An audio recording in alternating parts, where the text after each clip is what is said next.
ಗೀತಾ ಮಹಾತ್ಮೆ ಸಹಜಂ ಕರ್ಮ ಕೌಂತೆಯ ಸದೋಷಮಪಿ ನ ತ್ಯಜೇತ್ ಸರ್ವಾರಂಭಾ ಹಿ ದೋಷೇಣ ಧೂಮೇನಾಗ್ನಿರಿವಾವೃತಾಃ.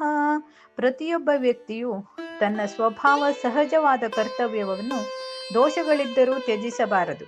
ಬೆಂಕಿಯು ಹೊಗೆಯಿಂದ ಆವೃತವಾಗಿರುವಂತೆ ಎಲ್ಲ ಕರ್ತವ್ಯಗಳು ದೋಷಗಳಿಂದ ಕೂಡಿರುತ್ತವೆ ಎಂದು ಶ್ರೀಕೃಷ್ಣ ಹೇಳುತ್ತಾನೆ.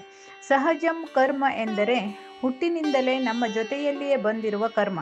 ನಾವು ಮಾಡುತ್ತಿರುವ ಮತ್ತು ಮಾಡಬೇಕಾಗಿರುವ ಎಲ್ಲ ಕರ್ಮಗಳು ನಮಗೆ ಹುಟ್ಟಿನಿಂದಲೇ ಬಂದಿವೆ ಎಂದರೆ ಆಶ್ಚರ್ಯವಾಗುತ್ತದೆ. ಹೌದು, ನಾವು ಮಾಡುವ ಎಲ್ಲ ಕರ್ಮಗಳು ಸತ್ವ, ರಜಸ್ಸು, ತಮಸ್ಸು ಎನ್ನುವ 3 ಗುಣಗಳಿಂದ ರೂಪಿತವಾಗಿವೆ. ಇದನ್ನು ಮಾಯೆ ಅಂತಲೂ ಕರೆಯುತ್ತಾರೆ. ಪ್ರತಿಯೊಬ್ಬ ಜೀವಿಯು ಈ ತ್ರಿಗುಣಗಳ ಮಾಯೆಯಿಂದ ಬಂಧಿತನಾಗಿ ಕರ್ಮಗಳಲ್ಲಿ ತೊಡಗಿಕೊಳ್ಳುತ್ತಾನೆ. ನಾವು ಮಾಡುತ್ತಿರುವ ಒಳ್ಳೆಯ ಅಥವಾ ಕೆಟ್ಟ ಕೆಲಸಗಳಿಗೆ ನಾವು ಹೊಣೆಯಲ್ಲ. ನಾವು ಕೇವಲ ನೆಪ ಮಾತ್ರ.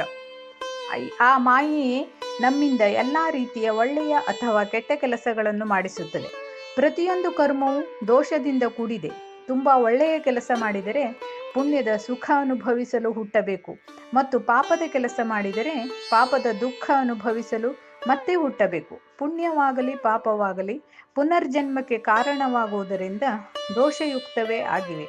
ನಮಗೆ ಬಂದಿರುವ ಕರ್ಮವನ್ನು ನಾವು ಹೇಗೆ ಮಾಡಬೇಕೆಂದರೆ ಅಸಕ್ತ ಬುದ್ಧಿ ಸರ್ವತ್ರ ಜಿತಾತ್ಮ ವಿಗತ ಸ್ಪೃಹ ಎಂದರೆ ಕರ್ಮಫಲಗಳಲ್ಲಿ ಆಸಕ್ತಿ ತೋರದೆ ಸಂಸಾರದಲ್ಲಿನ ಸುಖಕ್ಕಿಂತಲೂ ಆತ್ಮಸುಖವೇ ಹೆಚ್ಚಿನದೆಂದು ತಿಳಿದವನಾಗಿ ಪ್ರಾಪಂಚಿಕ ಸುಖವನ್ನು ಗೆದ್ದವನಾಗಿ ಸಹಜ ಹುಟ್ಟಿನಿಂದ ಬಂದ ಕರ್ಮಗಳನ್ನು ಸರಿಯಾಗಿ ಆಚರಿಸುತ್ತಾ ಕರ್ಮ ಬಂಧ ಇರುವ ತನಕವೂ ಕಾಲ ಕಳೆಯಬೇಕು.